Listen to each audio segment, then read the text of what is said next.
Good morning again. Resuming our lectures now on Indian civilization. Are there matters carried over from the last lecture? Something that puzzles you? Any matters, administration that you want to discuss? Okay. Well, last time, what I'm doing is I'm trying to give you the sense of the long course of Indian civilization, its incredible number of permutations. I did mention last time, it's important to sort of base your studies on the review questions because it is complicated. And the review questions are basically a simplification of these complications. So last time I highlighted the Aryan civilization, the Aryan period. That is really the beginning of Hinduism because we have the use of this religious language, the Sanskrit, and we also see the earliest of the religious texts, the Vedas, as they're called. Of course, it's important to note that the Vedas are just the beginning. There's an enormous accumulation of religious literature, and I made the point just as in Islam, religious literature is overwhelming, and the people who sort of interpret this literature are the dominant element in the society, the so-called Brahmins, and we'll come to them in a few minutes. So, following the Veda period after 1000 BC, we have, first of all, the most important thing that happens is the sort of coming in of the Iron Age. Up to this point, it's bronze and copper, just as in other civilizations. And the Iron Age roughly dates everywhere from about 1000 BC. And so you have available the axe, the iron axe, and you have iron tip plows. And I made the point last time that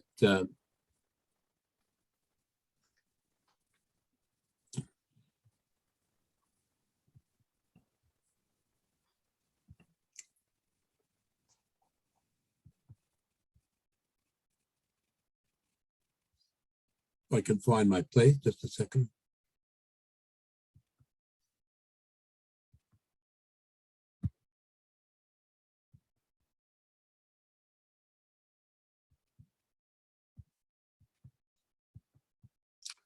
That whereas the Bronze Age civilization took place in the Indus Valley civilization, the Iron Age civilization arose in the Ganges River Valley here. And of course, this great river of the Northeast, its source is the Himalayan mountains and the snows that accumulate and the rains in the Himalaya come down and form the basis of the Ganges. And there, using the iron axe and the plow from about 1000 to 500, and then spreading southward, you have these great number of agricultural villages arise. And on the basis of that, of course, the surpluses provide the basis for the development of towns, of trades, and ultimately small kingdoms emerge in the Ganges River Valley. And it's in this context then that we see that there develops during this period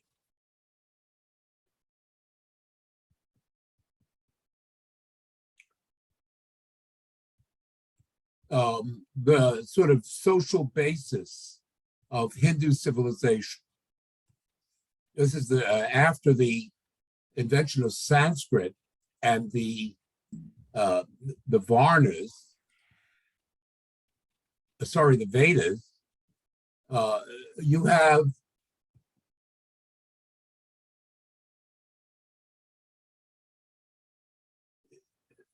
the basis of Indian civilization, the social basis of it emerging. And I say emerging because it doesn't fully crystallize until a little bit later. But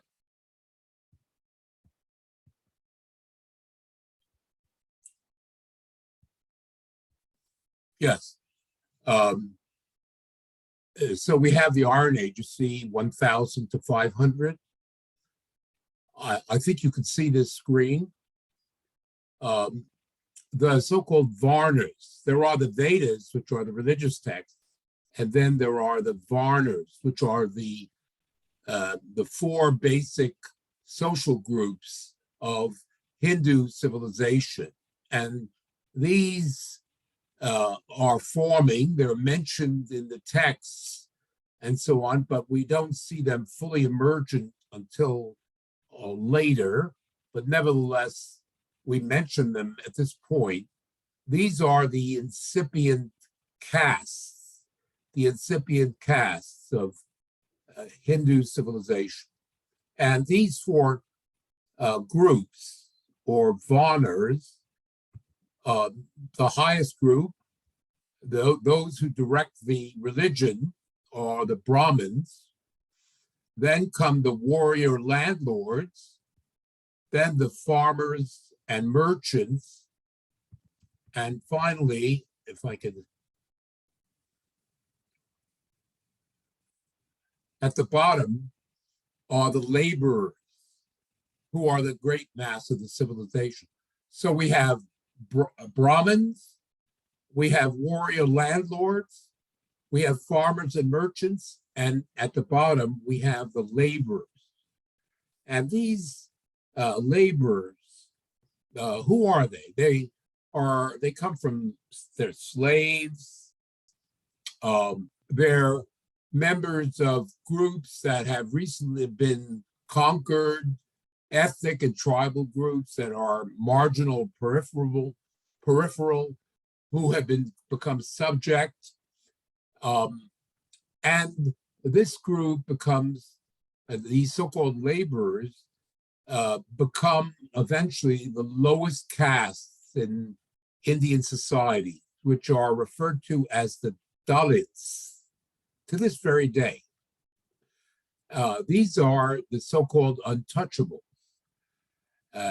They are the people who perform, who do most of the work, who clean the toilets, who do all of the unpleasant labor that society demands.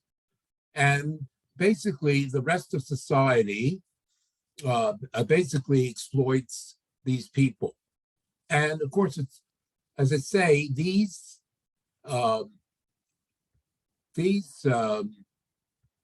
groups are just emerging at this point.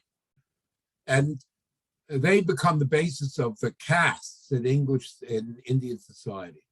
When I say caste, it means that basically, if you are born in one of these groups,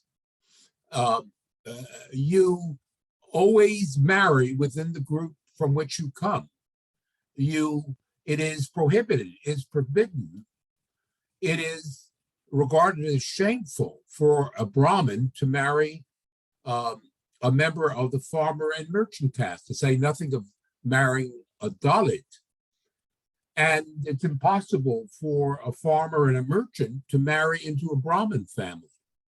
So this is referred to sociologically as endogamy. You marry within your group, always. And furthermore, this condition is hereditary. That is to say, it never ends. And that's why we call them the combination of always marrying within your group and the hereditary nature of this is what makes this into a caste. It's different from a class, because in a sort of economic classes, it's conceivable that you could start at the bottom and you could move up in a class system. But in this system, there is no social movement. You're fixed. And this plays an enormous role from this period onwards, and getting stronger and stronger. The castes become absolutely fundamental in Indian society, and they have perpetuated themselves down to the present. Can you imagine? Down to the present, the caste system still plays a role. Now, it's true, of course, that later on, of course, people became aware of the way things worked in the West, and critics in India, of course, became they criticized this system. And sure enough, when India became independent in 1947, the caste system was abolished. And India not only did it abolish the caste system in 1947, but also India was formerly a secular state, like Canada is a secular state. Religion and politics were separated. But over time, in fact, caste and religion have reasserted themselves in India. And in recent times, and I think it is connected with the sort of intensification of social contradictions under neoliberalism, in India, we have essentially a party in power, the BJP, under the Prime Minister Modi, where both caste and religion have come back. And if it's a terrible reality of India that despite the continuing official prohibition of caste, on a day-to-day basis, in terms of the way people actually relate in India, your caste really matters. If you come from a Dalit or an untouchable family, you're at the bottom. And if you come from a Brahmin family, you're at the top. And that's the way it works in India. So this is pretty fundamental. Are there any questions about what I've said? And in any case, this is the way this began to develop after the year 1000 down to 600. Now, the political basis of this period are these small kingdoms. But after about 600 BC and continuing for over 1,000 years, these kingdoms turned into empires. There were a whole series of Hindu empires between 600 BC and 600 AD. And this is what we're now talking about, the period of the empires.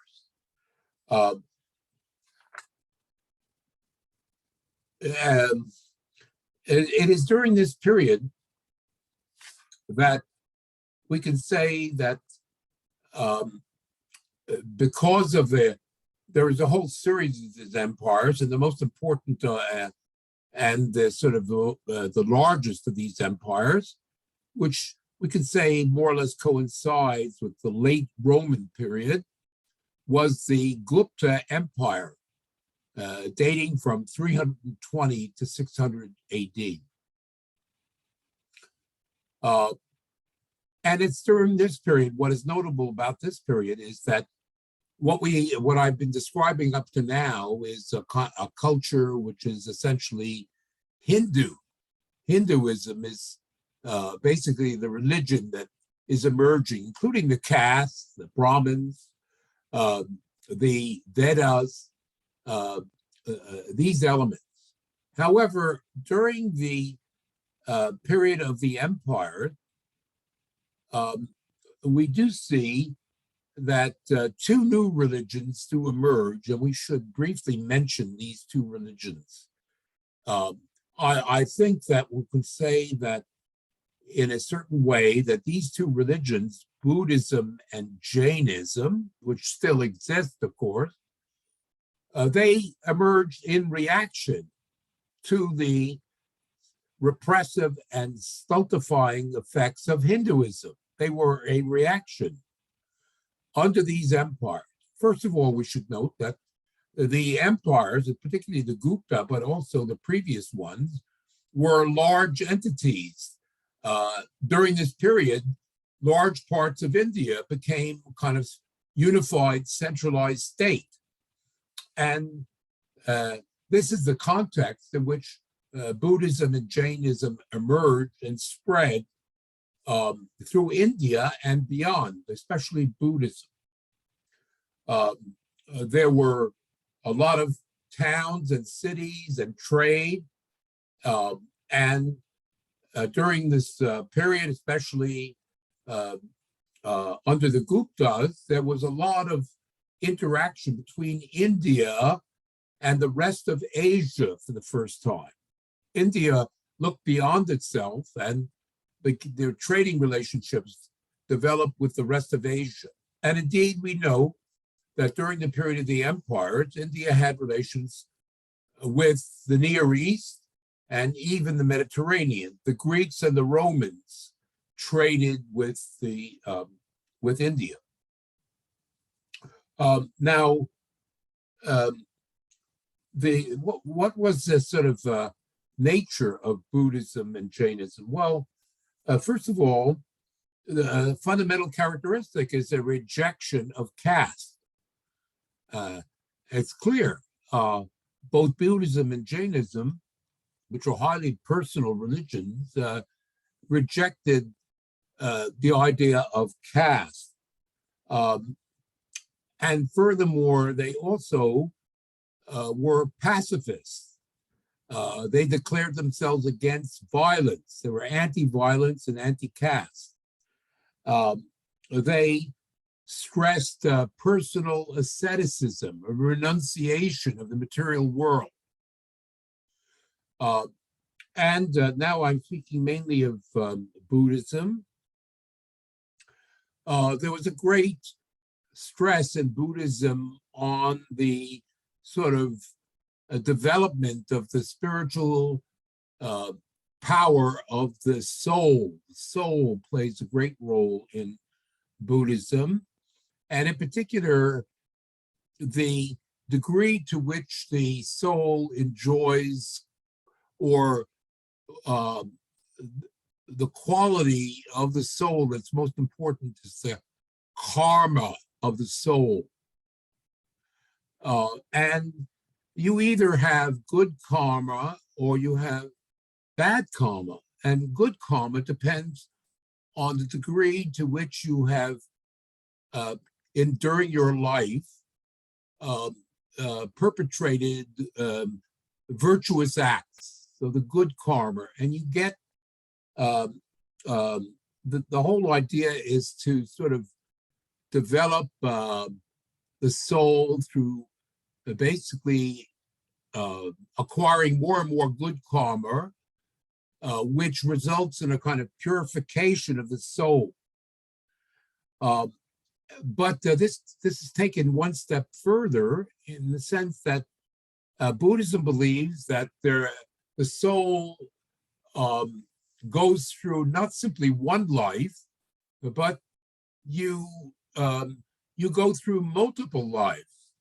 Your soul could have originated in the life of an animal, and through what we call the transmigration of the soul. An insect might become an animal, might become a human, and might eventually end up as a kind of perfected, disembodied soul. So there is this idea of the migration or the transmigration of the soul from one body to the next. And the idea is eventually that you end up in a state of eternal bliss. The soul becomes disembodied and ends up in a state of eternal bliss. I would say about this doctrine, overall, both the Jainism and Buddhism, obviously there's a rejection of the material world and the existing sort of reality. And I think part of the attraction of all this is that existing reality isn't really very pleasant, and probably wasn't very pleasant back then, and isn't very pleasant for most people today. So these ideas do attract a certain number of people. And I guess I would come back to the idea that in particular, there is a kind of a sort of turning away from Hinduism with its, first of all, Hinduism is anti-democratic because it's these Brahmins who control everything. And of course, the caste. And so Buddhism and Jainism is in a way an attempt to sort of turn away from these things. Well, I would point out that finally that Buddhism became extremely popular in southern India. In northern India, Hinduism was very strong. The whole sort of social and religious domination of the Brahmins was very strong. And so historically, Buddhism has remained entrenched in southern India and has been exported to large parts of Asia. For example, in China, Buddhism became extremely popular in China, but it was never that popular in northern India. It's only in southern India.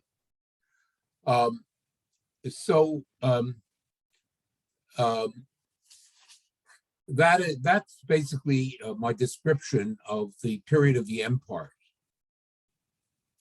And as I say, it culminated in the last and the greatest of these empires, the Gupta dynasty.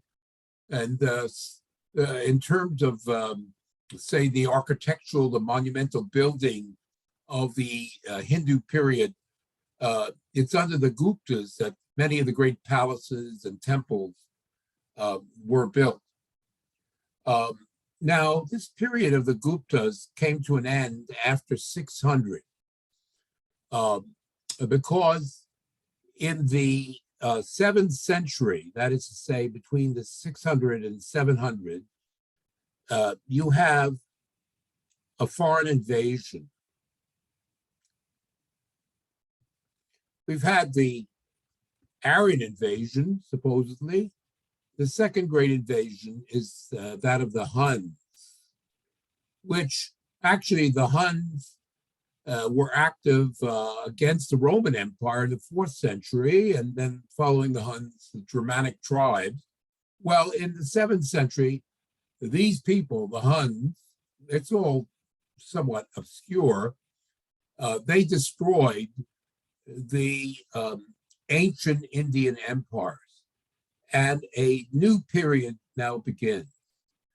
And this period is known as, so we have the Indus Valley civilization, we have the period of the kingdoms from 1000, we have the Aryans from 1700 to 1000, and then we have the period of the kingdoms between 1000 and 500. Then we have the period of the empire from 600 BC to about 600 AD. And now we're in, I guess, the 5th period, which is called the feudal period. The feudal period, which is the equivalent of the European Dark Ages, because one of its fundamental characteristics is that towns, cities, commerce disappear during this whole period. The same thing happens in Europe. In Europe, between these years, roughly, this is called the Dark Ages in Europe, and we can, as a period when feudalism develops in Europe, and something very comparable develops in India. And just as this period of the Dark Ages in Europe is absolutely fundamental to European history, likewise, this feudal period between 600 and 1200 AD is fundamental in terms of finally crystallizing what Hindu civilization is all about. It all comes together during this period. And so, incidentally, are there questions about what I'm saying?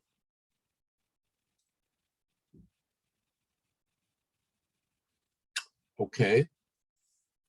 It's during this period that Indian civilization, the Hindu civilization, crystallized. So this period is very important. And we can say, first of all, that during this period, there were small kingdoms, there were rulers and kings who basically sort of established some sense of law during this period. But essentially, since there were no towns, there was no money, there were no merchants or trade, basically, whatever political authority there was devolved to the local level. Life really reduces itself to life in the villages. The villages are the basis of society during this period. Everything is localized. And we do see during this period that on this basis, first of all, we can say that the Brahmins and the Varnas now definitely root themselves in, and you have the permanent crystallization of the caste system, and with their temples, the Brahmins now completely control the religious life of the whole population. They dominate over the society. They control the ritual life, the life in the temples. They are the upper class. The kings, such as they are, basically endow this group with full authority at the local level. The other castes in society are forced to pay tribute to the Brahmins, and they basically root themselves in as the upper, we can call them a class, I guess, but they are the upper caste in society, and they dominate over the rest of society. So they basically are also the sort of landlord class in the society. They are both the religious leaders, and they have the peasants, and everybody else has to pay them taxes and tribute. So they completely dominate the society, and it's important because these people, the Brahmins, are the upper class in Indian society to this very day.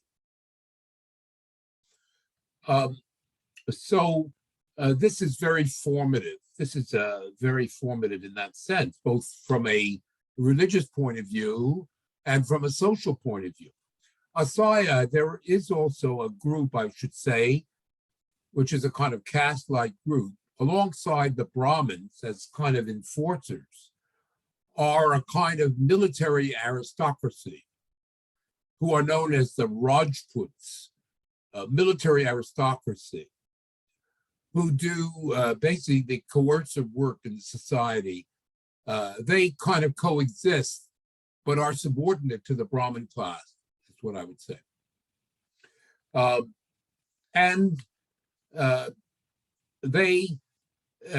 So those are the two essential characteristics: control over the religious life, control over the land, control over the temples, all of this at the local level. And I guess the last characteristic, which is quite important, is that, as I said, there's no trade, there's no cities, there's no money, and so on. So the whole economy is basically a barter economy. A barter economy. In other words, exchange is I produce one thing, I produce, say, wheat or rice, you produce shoes. Well, we basically exchange at the village level whatever we need. And so this is very important. That is to say, in virtually all the villages, and there were hundreds of thousands of villages we're talking about in India, economic life exists at the local level, and people practice a form of barter, because while most of the people are basically peasants producing food and so on, there does exist in most of these villages the shoemakers and furniture makers and other craftsmen. And what happens in the villages, there's no money. People simply exchange whatever crude manufacturing goods are produced for food from the peasants. There's a reciprocal exchange between peasants and craftsmen in the villages. On top of that, of course, are the Brahmins, are the landlords, are the Rajputs, who are the dominating over the villages. But in the villages themselves, there is this sort of economic life that is going on, barter economy. In other words, the villages are essentially cut off from the outside world. They're self-sufficient because there are some manufactured goods. There is really no contact between one village and another. That's the way it works. And this is important because people take a different views of this. For example, Gandhi, who of course was the great liberator during the 20th century, Gandhi, the pacifist, who essentially helped to organize the nationalist movement, which ultimately helped to drive the British out of India and liberate India from colonialism and make India independent in 1947. Gandhi, the religious leader, he praised, he extolled the life in the traditional villages. And basically he said that we don't need Western industrialization with its consumptionism, with its overproduction, with its pollution, and so on. We have in India, with this sort of self-sufficient village communities, the basis for a perfectly satisfactory life. And he specifically rejected Western consumerism. And of course, ultimately he was ignored, and India embarked on industrialization and, of course, has become a major capitalist power. But his ideas are sort of interesting in the sense that, given the fact that as we stand now in 2022, aside from all the other problems we do have this problem of overproduction, and the fact that we have this ecological crisis.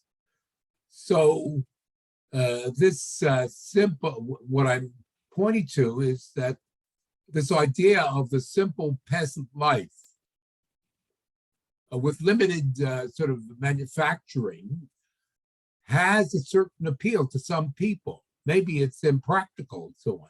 But I would point out to you that not everybody can become a worker in this society. We have, in fact, a shortage. If you look globally, and indeed in a place like Canada, finding good, well-paying jobs in manufacturing is increasingly rare. And furthermore, we have this sort of ecological problem. So a simplification of life makes a certain amount of sense. And in particular, one could point to the fact that most of Canada, in fact, still the way of life or the mode of production in most of Canada is hunting and gathering by the indigenous people. And whereas in decades past, it was commonly thought that hunting and gathering and peasant farming would disappear, there are people today who say that no, that hunters and gatherers can become the guardians of whatever is left of the natural world. And of course, people can find a livelihood in simple farming. So this idea of what I'm saying is that the life in these Indian villages might teach us something. Now, of course, this view was rejected by Karl Marx, to say nothing of people who believed in liberal capitalism. No, those people in the 19th century and the 20th century took the view that progress through industrialization, modernization, and maximizing growth was the way forward. But I would say, well, maybe that has to be qualified. Maybe that's not true. Maybe given the ecological crisis that we're facing, we have to try and sort of turn back and learn what we can from the way of life of the hunters and gatherers and the peasants of earlier societies. Are there any questions about what I've been speaking about? I know this is a big parenthesis, but it's important to talk about this because it faces us. It's a problem that we are confronted with, and you will be confronted with in the future. Questions? Well, this period, as I said, lasted from about 600 to 11 or 1200 AD. It was a period when Hindu civilization crystallized and emerged, fully developed. The religious life, the caste, the local autonomy of the villages, which are so characteristic of Hindu civilization, emerged during this so-called feudal or dark age. So that's a significant of this period. Now, it comes to an end with yet another phase of invasions. And this time it's the Muslims who invade and become the ruling class over Hindu society. I've made a lot of the sort of stage-by-stage development, sedimentation of Hindu society because it's deep-rooted. And despite the invasions and domination by the Muslims, which of course basically dates from about 1200 AD and continued until the British took over in the middle of the 18th century, which is a huge stretch of time, 600 years, the Hindu civilization survived at the local level. That's the basic point I'm trying to make here. Any questions about what I've said? Okay, so the Muslim invasion, we can say there are basically three successive invasions. There is a first invasion, which occurs during the 8th century AD, and it's a limited invasion. And then comes, at the end of the 10th and beginning of the 11th century, continuing from that point onwards, a second, stronger phase of invasion. And finally, the last invasion are the invasion of the Moguls in the 16th century, which is, of course, comparable to the takeover of the Middle East by the Ottomans. So there are three waves of invasion. There is the first wave, which is limited in the 8th century, a second wave, the late 10th and 11th century, and then finally the Mughal invasion of the 16th century. So let's basically describe that. Well, in the first place, one notes that the first invasion arose as a result of the Arab conquests of the Middle East.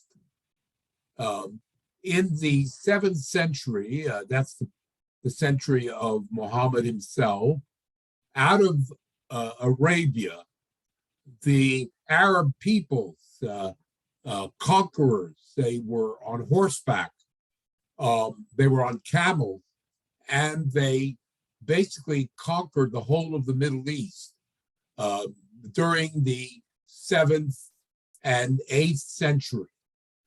And as a matter of fact, in the year 711 AD, the Arabs proceeded to the conquest of Spain. The Spanish conquest, which lasted until the fall of Granada in 1492. 711 is the date of the Muslim entry into Spain. It was the same year that Muslims coming from Iraq and Afghanistan poured into northwest India and basically took over that area of India. The area of India, which we know today as the state of Pakistan, was essentially carved out by Muslim invaders in the 8th century AD. And then, following that, in the late 10th and 11th century, a second wave, this time of Turkish invaders, Muslims, of course, who are attracted, of course, these Turks lived up in the grasslands of Asia. They basically lived through grazing of livestock of various kinds. Well, they were prolific, obviously, warriors. They were attracted to the civilized life, the luxuries of civilized India. And so in the late 10th and 11th century, this buildup of population and maybe droughts drove these Turkish tribes into India. And so the relatively small area, say most of Pakistan, that was occupied by the Muslims in the 8th century, now expands as these Turkish Muslims move in during the late 10th, 11th, and 12th century.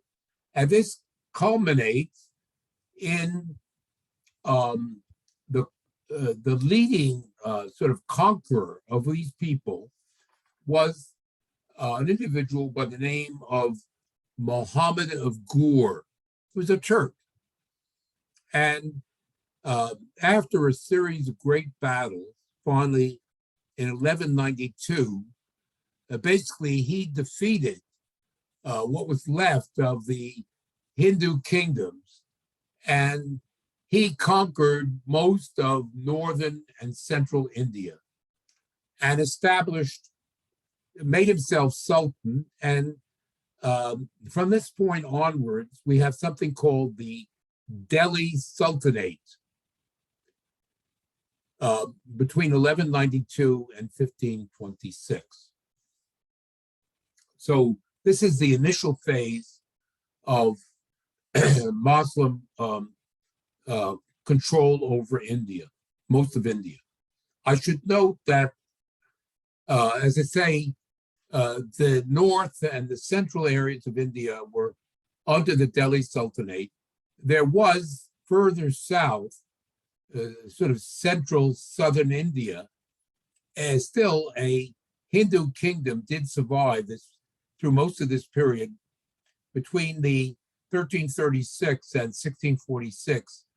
A kingdom known as the Vishnanagara kingdom or empire, which was Hindu, survived in the southern part of India.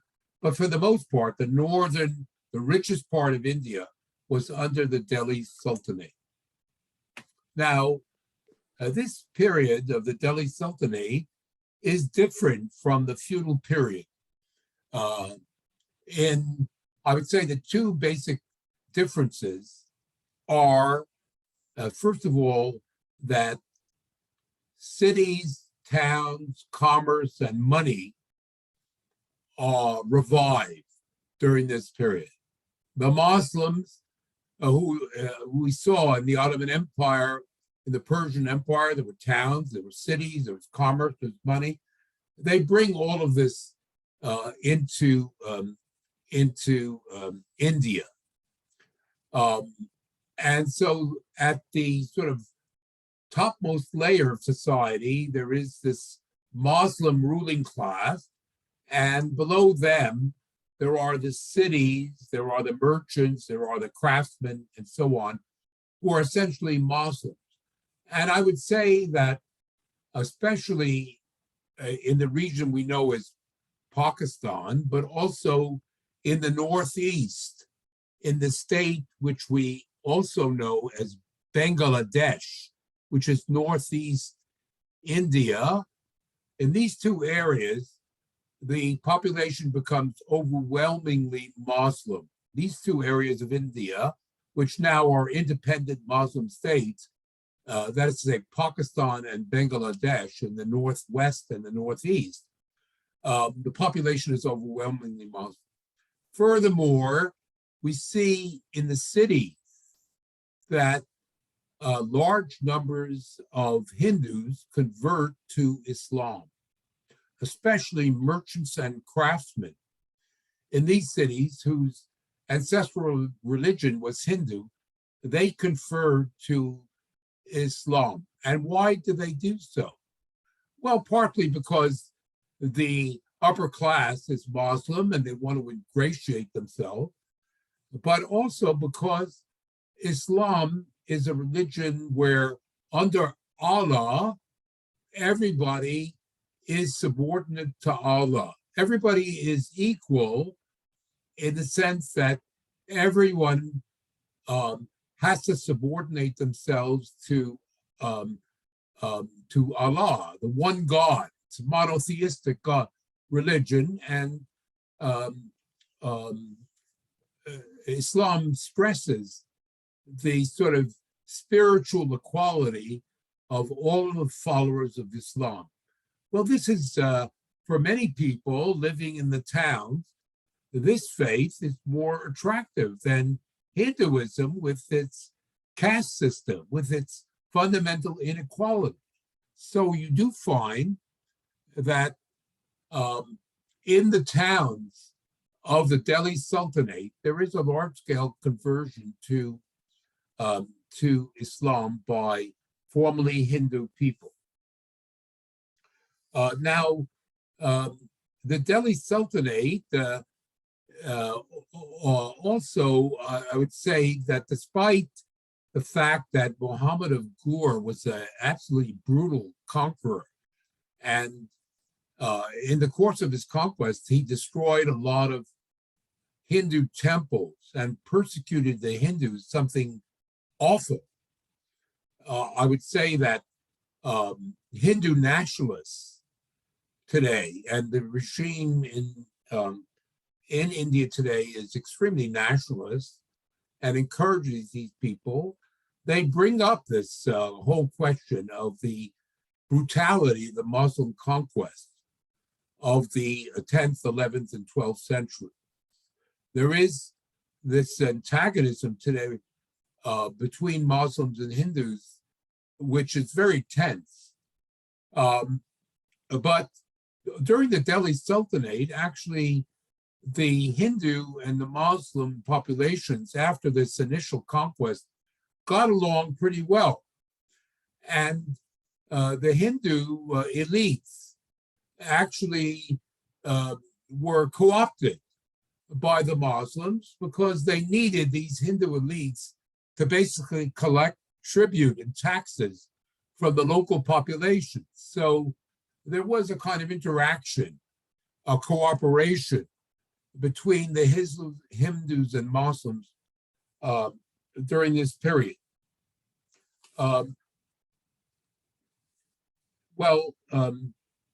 Again, I want to stress that the revival of the towns is very important. Now, the Delhi Sultanate was not a highly centralized government because while the Sultan remained at Delhi, which is today the capital of India, that is where the Sultan lived. But as a matter of fact, in the provinces, the governors of the various provinces enjoyed a high degree of autonomy. It was a very decentralized government. And in some places, actually, some of the governors declared their independence. The situation changes now when we come to the Mughal Empire, because at the beginning of the 16th century, a new wave of Turkish invasion began, coming in from Central Asia and through Afghanistan. A new Turkish invasion occurred, comparable to the Ottoman invasions of the Middle East, and the so-called Mughals, who were really Mongolian Turkish people. They invaded India, and under the leadership of an individual by the name of Babur, a new centralized empire, Muslim empire, emerged, which dominated the early modern period from the 16th through the 18th century, and which we will be considering in the next class.